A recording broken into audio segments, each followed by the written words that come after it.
సాధారణంగా జెన్జీ రాజకీయాల్లోకి రావాలంటే భయపడతారు. వెనకాల బ్యాకప్ ఉండాలి, పొలిటికల్ సపోర్ట్ ఉండాలి, మనం పొలిటికల్ ఫ్యామిలీ నుంచి రావాలి, లేకపోతే మనకెవరు సపోర్ట్ చేస్తారు, మనం ఒక జాబ్ చేసుకుంటే సరిపోద్ది, మహా అయితే ఐఏఎస్ ఐపీఎస్ అయిపోదాం, ఇలా ఆలోచిస్తారు. కానీ పొలిటికల్గా రావాలని ఆలోచించరనమాట. అయితే బీహార్లో ఒక వినూత్నమైన స్టోరీ డెవలప్ అయింది.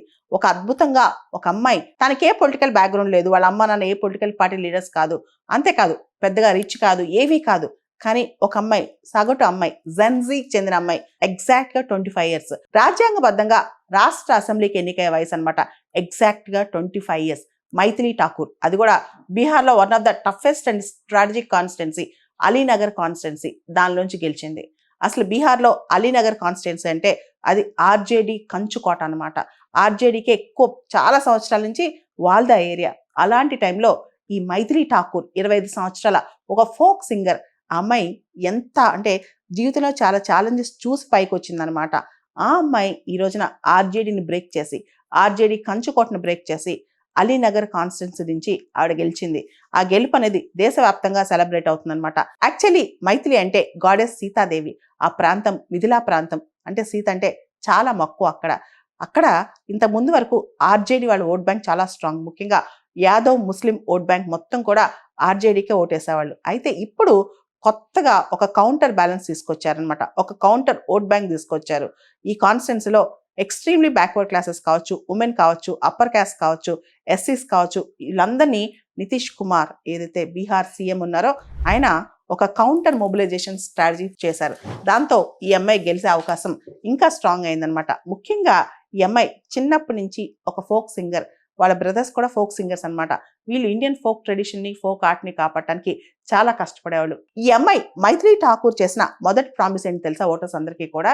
తను గనక గెలిస్తే ఈ అలీనగర్ కాన్స్టిట్యున్సీకి సీతానగర్ అని పేరు పెడతా అని చెప్పి స్ట్రాటజిక్ గా ఒక కల్చరల్ రినైజాన్స్ అనే దానికి ఈ అమ్మాయి అక్కడ నాంది పలికిందనమాట. ప్రజలు దానికి మూవ్ అయ్యారని చెప్పొచ్చు. అంతేకాదు తన ఒక ఫోక్ సింగర్, తన బ్రదర్స్ కూడా ఫోక్ సింగర్స్. వీళ్ళందరూ కూడా మ్యూజిక్ కన్సర్ట్స్ చేస్తూ గ్రాస్ రూట్ లెవెల్లోకి వెళ్ళిపోయారనమాట. మనం చూస్తే ఆంటోనియో గ్రామ్షీ అనే పొలిటికల్ థింకర్ అంటారు. Organic intellectuals. ఒక ఐడియాలజీని ప్రజల్లోకి తీసుకెళ్లాలంటే ఫోక్లోకి వెళ్ళిపోవాలి, కంప్లీట్గా మాసెస్లోకి వెళ్ళిపోవాలి, కంప్లీట్గా గ్రాస్ రూట్ లెవెల్లోకి వెళ్ళిపోవాలని అలాంటి స్ట్రాటజీ వీళ్ళు ఇక్కడ ఫాలో అయ్యారనమాట. దాంతో పాటు ఈ అమ్మాయి చిన్నప్పటి నుంచి చాలా పేదరికం కూడా చూస్తుంది. చాలా సంవత్సరాలు అంటే ఆవిడ చిన్నప్పుడు మ్యూజిక్ ప్రాక్టీస్ చేసి వాళ్ళ కుటుంబం 17-18 ఇల్లు మారారంట. అదే ప్రాంతంలో చాలా ఇల్లు కూడా మారారంట. అలాంటి పరిస్థితి అనమాట.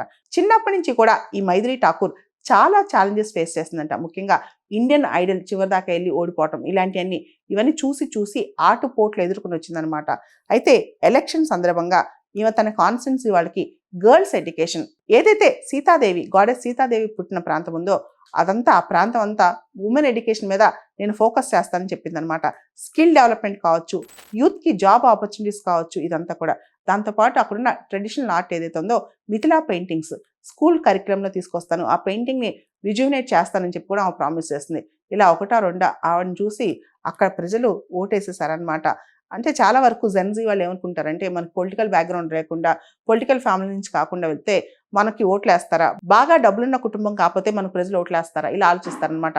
కానీ అమ్మాయి తన ఫోక్ సింగర్గా తన ట్రెడిషన్ స్టార్ట్ చేసి 25 సంవత్సరాల వయసుకే, కేవలం 25 సంవత్సరాల వయసుకే బీహార్లోని అలీనగర్ కాన్స్టిట్యున్సీకి ఎమ్మెల్యే అయిందనమాట. అంటే మనం అనుకుంటే స్ట్రాటజిక్గా ముందుకెళ్తే, ఏదో ఒక కళలో మనం ముందుకెళ్తూ ప్రజల్ని మెప్పించగలిగితే ఖచ్చితంగా రాజకీయంగా కూడా రాణించగలం అని చెప్పి ఈ అమ్మాయి జెన్జీకి ఒక మెసేజ్ ఇచ్చినట్టు అయింది. అంతేకాదు ఒక న్యూ ఏజ్ లీడర్షిప్ని కూడా ప్రమోట్ చేసింది.